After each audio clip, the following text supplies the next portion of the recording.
Donc c'est à l'initiative de Jean-Marc Buterne, lui-même sollicite prenant mes notes de l'époque, que j'ai vu que parmi les objectifs de ce syndicat figurait notamment la création d'un diplôme ou du moins d'une validation des acquis par l'expérience des intervenants sur dos à tour. Donc en effet, nos clients à l'époque, en tout cas leur fédération, s'inquiétaient de savoir que n'importe qui pouvait monter des grues en France, enfin n'importe qui entre guillemets, en France, sans qualification ni assurance. Monsieur Buterne pensait à l'époque que cette profession devait se prendre en main et que si elle ne s'organisait pas un minimum, les pouvoirs publics risquaient de se pencher sur nos activités et organiseraient notre métier à notre place. Alors c'est donc ce que nous avons décidé de faire, tout d'abord en rédigeant les statuts du syndicat déposés dès le mois d'avril 2010, puis en travaillant sur différents documents qui allaient devenir des références pour notre profession. Les conditions générales de montage, celles de dépannage, les documents de visite préalable, etc. Parmi les travaux engagés figurait l'élaboration d'un cursus de formation de monteur de grue. La première étape fut l'écriture des programmes.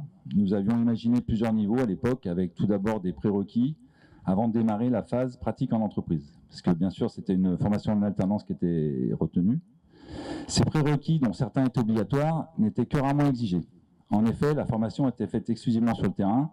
Des jeunes étaient envoyés avec une équipe et apprenaient le métier sur le tas. Parmi ces prérequis, la majorité étaient des habilitations concernant la sécurité. Port des EPI, travail en hauteur, habilitation électrique, etc. Le but étant de ne plus envoyer des débutants sans notion de sécurité ni formation minimum sur des chantiers. Ensuite, la difficulté a été de trouver des éléments communs aux différentes marques de grues qui nous paraissaient indispensables pour un apprentissage théorique. La lecture de notices, l'analyse de l'environnement, les phases de montage, etc. Pour avoir des socles communs, on va dire. Il y a du vent, là. Tout cela a pris beaucoup de temps, mais finalement très peu par rapport à la suite. Alors, une fois les programmes écrits, est venu le temps de la réflexion. Comment aboutir à un diplôme? Fallait-il un titre, un CQP? Par qui serait-il validé? Qui dispenserait les formations? Merci. Formation et où? Autant de questions sans réponse. Donc nous avions besoin d'aide car nous n'arrivions pas à passer l'étape du dépôt du référentiel que nous avions écrit. Alors, mai 2016, M. Buterne quitte la présidence du syndicat, Bernard Duponchel lui succède et avec lui commence le rapprochement avec le DLR. Début 2017, nous sommes hébergés par le DLR, nous avons de nouvelles ressources à nos dispositions et commençons à y voir plus clair. C'est à partir de 2018 que les choses s'accélèrent, si je peux dire. Sous l'impulsion de Francis Jardet, absent aujourd'hui, le projet connaît une avancée significative. C'est d'ailleurs lui qui aurait dû parler à ma place, car il a porté le dossier lui-même quasi jusqu'au bout. C'est bon. Merci. La rencontre avec les centres de formation, les bouches d'un coup de cette formation, la recherche d'éventuels financements ont largement occupé Francis durant sa présidence. En même temps, la mise en relation entre ADECO et le syndicat par l'intermédiaire d'Albert Gallois fut décisive, puisque cette rencontre aboutit à la formule retenue aujourd'hui, c'est-à-dire au dépôt d'un titre monteur de grue auprès de France Compétences. Bref, ces étapes techniques ne vous parlent pas trop et je ne suis pas trop calé pour le sujet. ADECO peut-être pourra rappeler les grandes lignes du processus en cours. Donc vous l'aurez compris, cette célébration est un point d'étape et non un aboutissement. Le dépôt du titre ne sera effectif qu'à la fin de la deuxième session de formation, ce qui devrait arriver début 2025. À partir de ce moment, il faudra déployer des habilitations courtes pour les monteurs expérimentés avec des niveaux comme nous l'avons imaginé au départ. Compte tenu du temps passé, des efforts déployés par chacun, des discussions interminables, des phases de désespoir sur le dossier, nous avions besoin de célébrer cet événement. Nous ne sommes pas au bout de nos peines, je pense, mais le plus dur a été fait.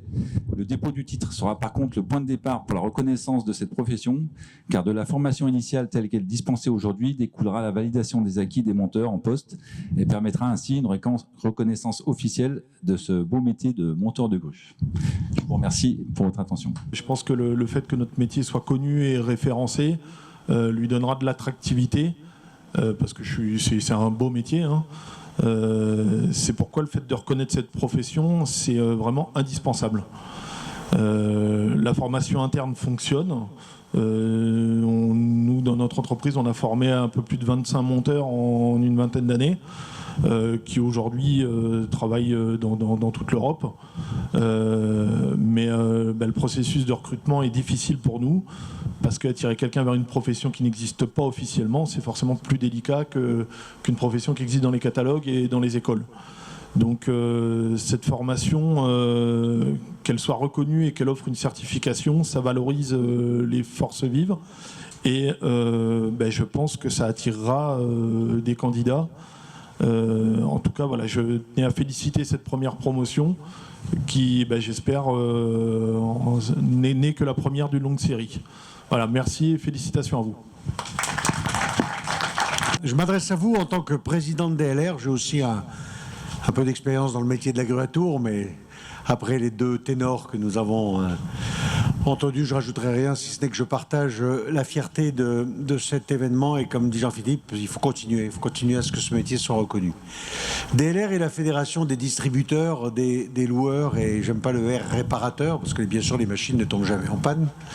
Cela étant dit, depuis toujours, le DLR s'est rendu compte que, certes, nous étions très proches du métier du matériel, mais que la dimension service était très importante. Je dis souvent que les adhérents, les sociétés qui adhèrent au DLR sont ceux qui mettent en scène les matériels. Les matériels, ils sont conçus, ils sont testés, ils sont évidemment très robustes, mais comme vous le savez, dans nos métiers de la construction et de la manutention, les matériels ont des vies très riches, on va dire, très rock'n'roll, et avoir derrière des métiers de service, c'est essentiel. Et c'est pour ça que DLR a toute une composante, on va dire, ressources humaines, dans son action d'assistance et d'accompagnement de ses adhérents. L'agréatour a cette caractéristique que parmi tous les matériels, pour le coup, la dimension service est encore plus importante, puisque c'est sans doute le seul matériel qui nécessite autant d'attention, autant d'intervention humaine au niveau en particulier de son montage et de son démontage, sachant que chaque site est différent, chaque situation au terrain est différente, chaque environnement est différent. Et donc il est essentiel que les monteurs soient des professionnels. Et évidemment, quand nous avons hébergé la CPMDG, le SPMDG d'abord, qui est maintenant devenu la commission des métiers de l'agréatour au sein de la fédération, on a eu à cœur que la dimension ressources humaines des challenges de ce métier, de cette profession, à la fois les loueurs et les professions de service agréatour, donc que cette dimension soit bien prise en compte et le projet, comme le rappelait Jean-Philippe, d'une réelle qualification soit mené à bien. Et même si ça a pris du temps, si ça a demandé beaucoup d'énergie, je suis très fier que DLR ait pu aider ce métier, le métier de l'agréatour, pour justement aller jusqu'à cette première étape qui est cette première promotion. Donc d'abord, je voudrais remercier tout le monde, en commençant par la société Manito qui nous héberge aujourd'hui, qui nous accueille et qui a aussi grandement contribué à l'élaboration de ce programme et a aussi accueilli la première formation. D'autres fabricants de gruatours ont été tout aussi actifs et adhèrent au projet, parce que savent bien que la véritable valorisation d'un matériel, c'est s'il est très bien monté. Je dis souvent, quand il y a une grue qui a des problèmes, on regarde la marque, on regarde ensuite le monteur. Donc c'est vrai qu'on a des intérêts communs entre les métiers qui consistent à fabriquer des grues et puis nos métiers qui sont des métiers de loueurs ou de services de gruatours ou de distributeurs de gruatours. On a des intérêts communs. Donc merci à Medicohoc d'avoir contribué, de nous accueillir aujourd'hui. Merci au partenariat avec ADECO aussi, qui maintenant s'appelle plus ADECO, mais c'est pas grave, on va retenir ce nom-là, qui nous a accompagnés. Ça n'a pas été très facile, hein, mais on a tous travaillé pour y arriver. Et évidemment, je voudrais terminer en félicitant combien ils sont 8, c'est ça, diplômés de la première session, dont d'ailleurs évidemment les 3 Upério, donc je fais un moment de pub, hein. Mais les féliciter parce que, comme Sébastien le rappelait, c'est un métier qui s'apprend sur le tas, il y a beaucoup de compagnonnage, et c'est très bien, c'est sa noblesse, c'est ce côté esprit d'équipe, hein. Les monteurs travaillent rarement tout seuls, donc il y a des équipes et il y a besoin d'apprendre beaucoup de choses avec l'expérience des anciens, mais c'est aussi un métier qui demande beaucoup de technologie, beaucoup de réflexion, beaucoup de connaissances technologiques. Les constructeurs mettent de plus en plus de technologie dans leurs grues. Elles sont de plus en plus des Formule 1, hein. Elles ont pu à un moment donné être des matériels un peu plus standards. Aujourd'hui, une gruatour, c'est une Formule 1. Il y a aussi tout l'aspect réglementaire.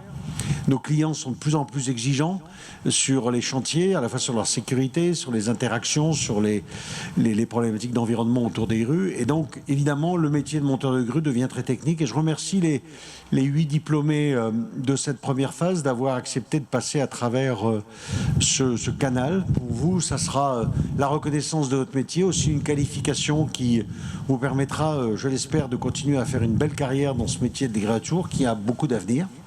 Et évidemment, bravo à tous et bonne chance pour la suite dans votre carrière. Et puis on va tous se souhaiter évidemment un avenir radieux pour le métier de l'agréatour parce qu'on adore ce métier. Donc bravo à tous encore une fois. Merci d'être venu, d'avoir bravé les éléments. Enfin bon, là, ça va un petit peu mieux. Et je tenais surtout à vous remercier d'avoir pris le temps de venir et de montrer ainsi l'intérêt que vous portez à cette formation et à cette première promotion des monteurs de Gréatour. Je tenais surtout à vous dire que toute l'équipe de Manitowoc, Potain, l'Académie était très fière d'avoir pu contribuer activement d'abord à l'élaboration du programme et puis aussi à la réalisation de la première et de la deuxième session qui est en cours, qui, comme ça a déjà été dit, nous permettra, à partir de janvier, Inch'Allah, d'avoir la reconnaissance du titre de monteur de grue. Alors on est très fiers pour 2 raisons essentiellement, il y en a peut-être plus, mais j'en ai trouvé 2. La première, c'est une raison un peu historique. C'est marrant comme les vieux ont toujours tendance à vouloir faire référence à l'histoire.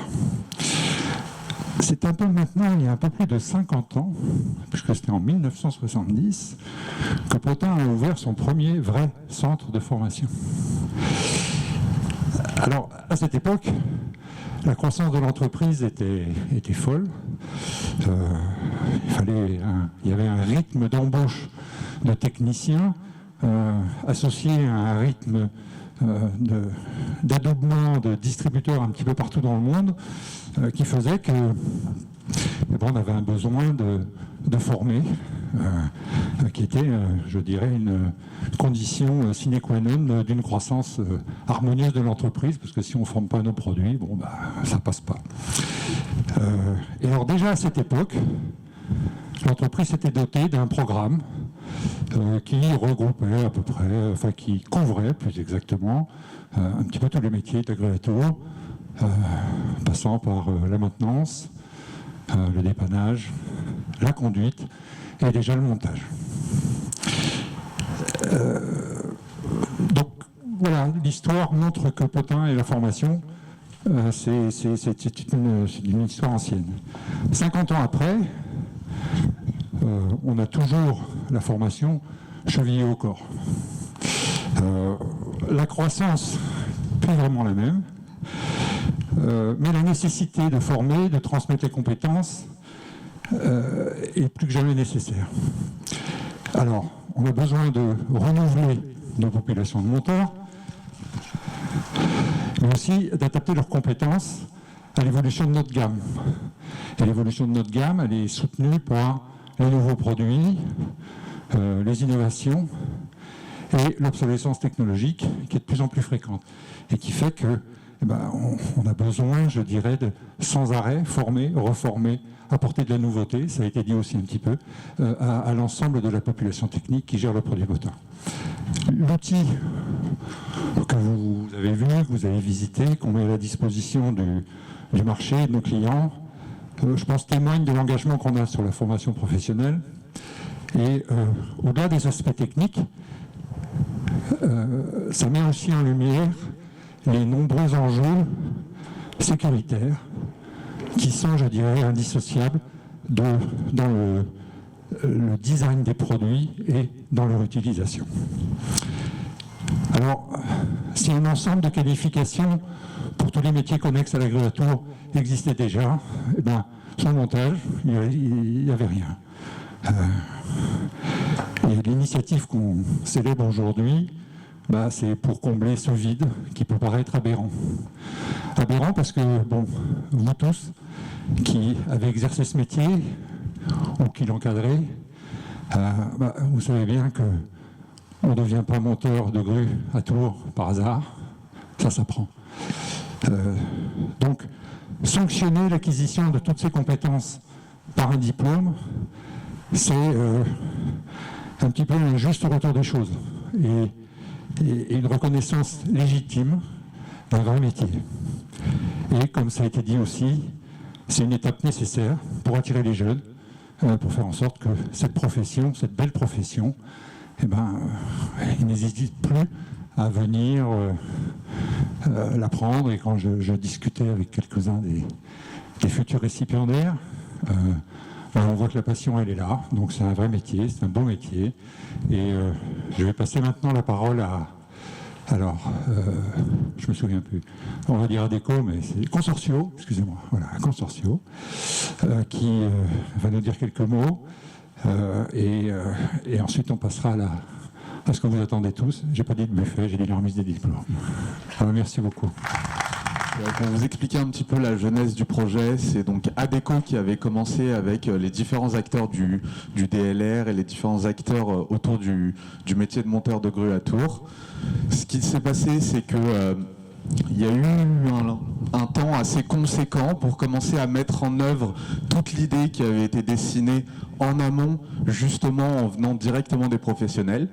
Donc nous, notre intervention à l'intérieur de ça, c'est justement de venir sur la partie vraiment beaucoup plus technique de la formation, puisqu'il y a le fait d'apprendre le métier, mais après il y a le sujet de le faire reconnaître, notamment avec des acteurs tels que France Compétences, qui sont ceux qui vont nous permettre de délivrer un diplôme qui sera officiellement reconnu par l'État. Et c'est justement... Oups là, attention. Je vais le garder en main, pardon. Et du coup, c'est justement France Compétences qui va nous permettre d'avoir une reconnaissance et notamment une prise en charge pour les entreprises. C'est ce qui va nous permettre de développer également donc de nouveaux dispositifs, puisque actuellement on utilise soit avec d'anciens employés. Alors généralement, ils sont assez récents dans les entreprises, mais connaissent déjà un petit peu le métier. Et donc là, on utilise un dispositif un peu classique qui s'appelle le plan de développement des compétences. Et pour les nouveaux entrants, on utilise ce qu'on appelle le contrat de professionnalisation. Maintenant, ces deux dispositifs qui sont pas complètement adaptés justement à votre métier, parce que voilà, je pense que le site parle de lui-même. Et donc tout le sujet, ça va être de pouvoir développer des dispositifs tels que l'apprentissage, qui va pouvoir être un vrai vecteur, notamment chez les jeunes populations. Puis après, vous avez notamment cette partie VAE qui a été expliquée avant, qui elle permettra justement de faire reconnaître toute la profession et permettra à terme justement d'avoir un environnement beaucoup plus encadré. Donc de façon générale, je voulais remercier les équipes de DLR et les équipes de Manito qui nous ont accueillis aujourd'hui. Donc on a beaucoup travaillé ces derniers temps avec eux et ça a toujours été un plaisir de travailler avec eux. Et donc j'ai les fameux papiers pour les diplômes qui sont tant attendus avant ce fameux buffet. Pour vous donner juste quelques idées en termes de futurs délais, donc là nous avons la deuxième promotion qui va finir entre janvier et mars. On n'est pas encore complètement, on n'est pas complètement à jour sur les jurys de passage finaux. C'est surtout lié au temps, puisqu'il est plus difficile de faire passer des jurys en janvier qu'en juin. Donc là, la première étape, c'est que dès que la promo aura fini son cursus, on va avoir une période de 6 mois d'attente, nous devrons récupérer les informations personnelles de chacun des participants. D'ailleurs, la première promo, d'ici 6 mois, on va commencer à vous recontacter, notamment pour savoir ce que vous devenez, ce que vous faites et comment cette formation vous a permis de vous insérer de façon plus qualitative au sein de votre secteur. À la suite de ça, nous déposerons le dossier final de France Compétences auprès de France Compétences. En général, l'instruction, étant donné que c'est un dossier qui a suivi 2 promos, l'instruction est un peu plus courte. En plus de ça, comme mes prédécesseurs l'ont bien rappelé, c'est un métier qui n'a aucune base autour de la formation et pas de reconnaissance technique. Donc les France Compétences sera ravi d'accueillir ce dossier et justement de le porter et de le faire reconnaître. Et à partir de ce moment-là, tout pourra commencer. Et on espère pouvoir avoir de nombreuses promos qui vont suivre. Et donc voilà. Et enfin, pour finir, j'aimerais bien sûr encore féliciter une dernière fois cette première promotion qui justement est l'aboutissement d'un long chemin pour de nombreuses personnes qui se sont battues pour mettre ça en œuvre. Et tous ces projets devraient rapidement avoir lieu. Donc je vous remercie tous. Merci beaucoup. Pour le premier diplôme, j'appelle Monsieur Maxime Bessonde. Hop.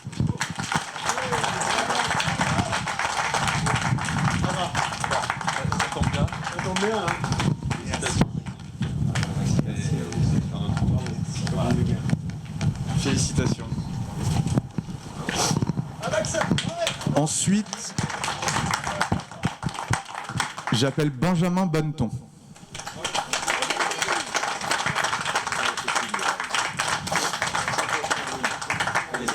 Merci. Félicitations.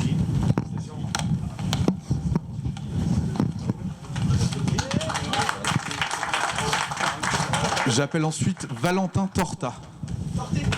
Pardon. Alors. Merci bien. Merci. Merci.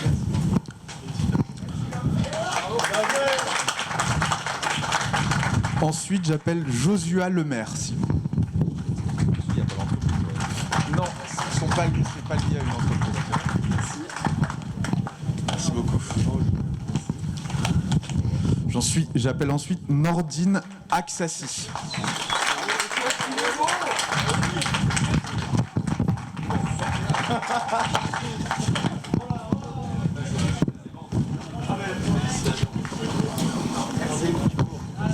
Je rassure tout le monde, les diplômes, étant donné qu'ils n'ont une valeur papier à date, chacun des participants recevra, dès lors que France Compétences aura certifié cette formation, vous recevrez tous une version électronique du diplôme qui, elle, sera justement reconnue de tous et enregistrée directement chez France Compétences.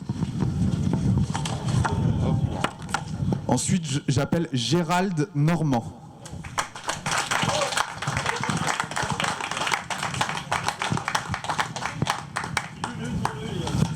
Félicitations. Merci.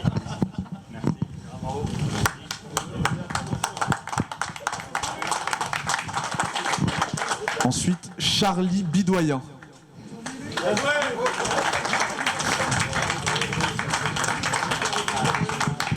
Merci. Félicitations. Merci. Et enfin, pour finir, Jason Puren, s'il vous plaît.